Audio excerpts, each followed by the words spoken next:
ये सोना चमकदार होने के साथ साथ खून के धब्बों से लाल भी है, क्योंकि लोग इस कीमती धात के हुसूल की खातिर जान भी गंवा देते हैं।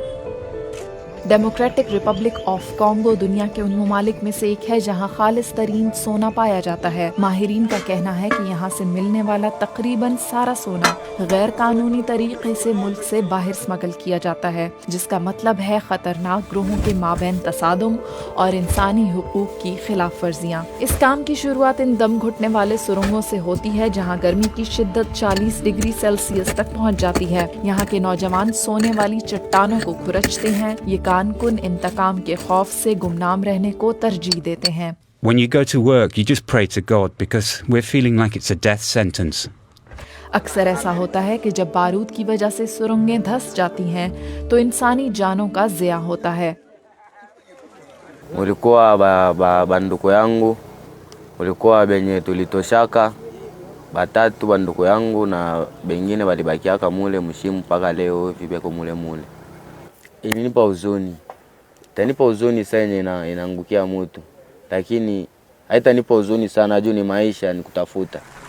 अक़वाम मुत्तहिदा की एक हालिया रिपोर्ट के मुताबिक ये कान एक मुसल्लह ग्रोह माई माई याकूतम्बा के ज़ेर इंतज़ाम है और ये बागी हर कारकुन से भत्ते का मुतालबा करते हैं।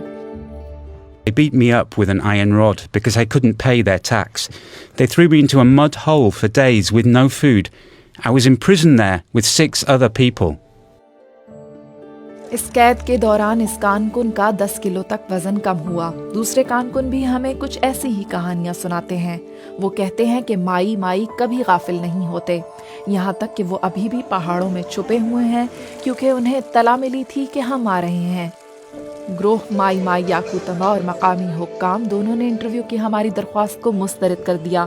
कहा जाता है कि ये बागी अक्सर मकामी हुक्काम के साथ मिलकर काम करते हैं और उनके साथ मुनाफा भी बांटते हैं। वो यहाँ के मकामी कबीले पर वहशियाना हमलों की माली आनत भी करते हैं, जिन्हें वो अपना अहम दुश्मन समझते हैं। माई माई ग्रोह का दावा है कि इस कबीले बनियामुलिंश का ताल्लुक DRC से नहीं है, इसलिए वो इनके गांव जला देते हैं, इनकी खवातीन का रेप करते हैं और कई लोगों को मार देते हैं। एस्थर नंदाहोरा इन हमलों में से एक में बाल बची हैं। Pale tulikuwa wakatukutana pale kwenye tulikuwa tunajificha, wakaua watu 3, wagarso 3. Kisha na mamukwe yangu naye wakamuua. Na mamukwe yangu naye akaumia. वो कहती हैं कि उनके सास ससुर दोनों की उम्र 80 से ज़ायद थी। वो और उनके खानदान को भूखे पेट कई दिनों तक मार्च करने पर मजबूर किया गया। फिर वो उनके शौहर को ले गए। उन्होंने अपने शौहर को फिर कभी नहीं देखा। बाद में उन्हें मालूम हुआ कि उनके शौहर को चाकू के वार करके कत्ल कर दिया गया था। इस गिरोह ने दर्जनों को हलाक किया, सैकड़ों बेघर हुए। एस्थर अब तक महफूज हैं क्योंकि उन्होंने एक दोस्त के घर पनाह ली थी। मुतनाज़े ग्रोहों का सोने की कानों पर कब्जा मतलब सोने का तनाज़ा, लेकिन इस ताजिर को इस बात से कोई गर्ज नहीं। At the moment we're discussing a lot with the government. They will check all artisans who are coming to work here. They will try and trace how it's going on and maybe it will help. I hope it will help. वो इस बात पर यकीन रखते हैं कि जल्द ही वो मुल्क में पहली गोल्ड रिफाइनरी खोलेंगे और वो DRC से यूरोप और अमेरिका को सोना बरामद करने का इरादा भी रखते हैं। ताहम ये काम इतना सहल नहीं होगा।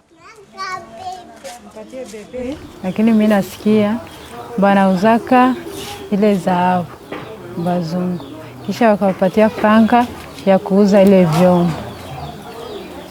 Mimi naweza waambia baache kuwauzia juu basipate franka ya kuuza ile vyombo vya kuua watu। Esther नंदाहोरा खून के बदले सोने की तिजारत की रोकथाम की सिर्फ दरख्वास्त ही कर सकती हैं। एस्थर को बस इतना मालूम है कि जब तक ये मुसल्लह ग्रोह सोने की कानकनी से मुनाफा कमाते रहेंगे, उनके पास हथियार खरीदने के लिए पैसा आता रहेगा।